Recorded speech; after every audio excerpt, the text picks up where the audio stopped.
नमस्कार दोस्तों, आप सभी को फिर से एक नए वीडियो में स्वागत है।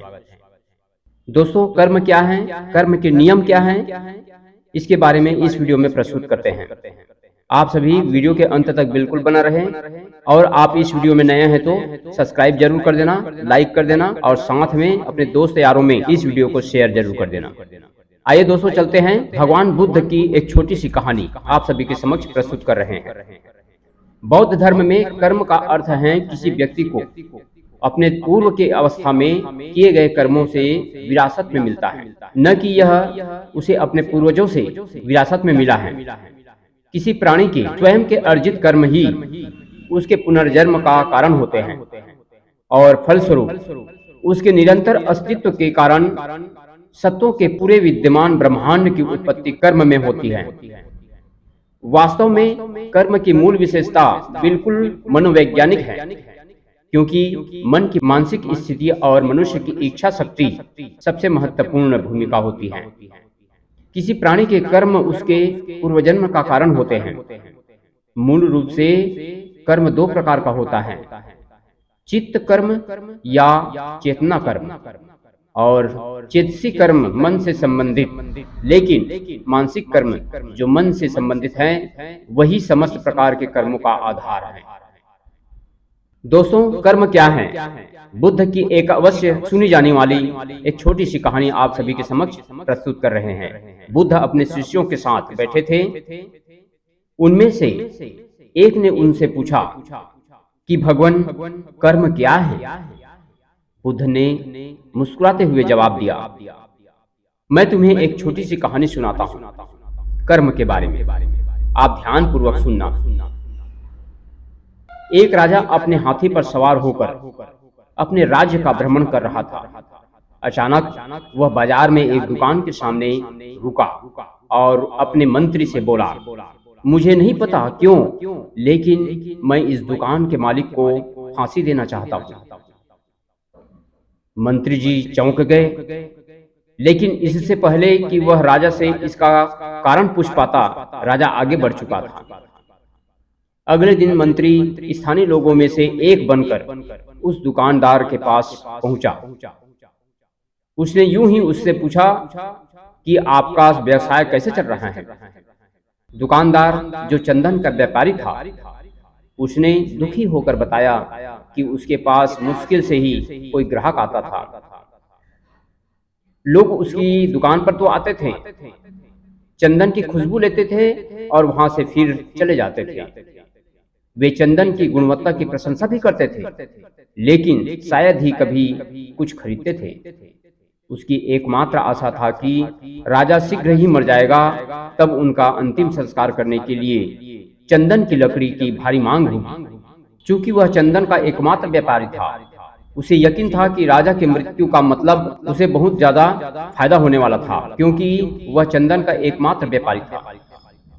मंत्री को अब समझ में आया कि राजा इस दुकान के सामने क्यों रुका था और उसने दुकानदार को मारने की इच्छा क्यों व्यक्त की थी।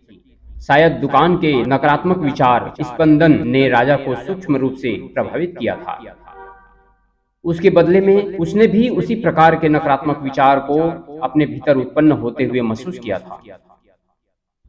मंत्री ने वहीं पर कुछ देर तक इस मामले में विचार किया, यह बताए बिना कि वह कौन था या एक दिन पहले क्या हुआ था।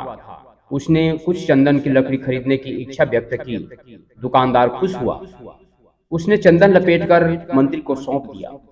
जब मंत्री महल में लौटा तो वह सीधे दरबार में गया जहां राजा बैठा था और उसने बताया कि चंदन व्यापारी के पास उसके लिए एक उपहार है। राजा को आश्चर्य हुआ। जब उसने पैकेज खोला तो चंदन के बढ़िया सुनहरे रंग की और उनकी मनमोहक खुशबू से वह बहुत ही आश्चर्यचकित रह गया।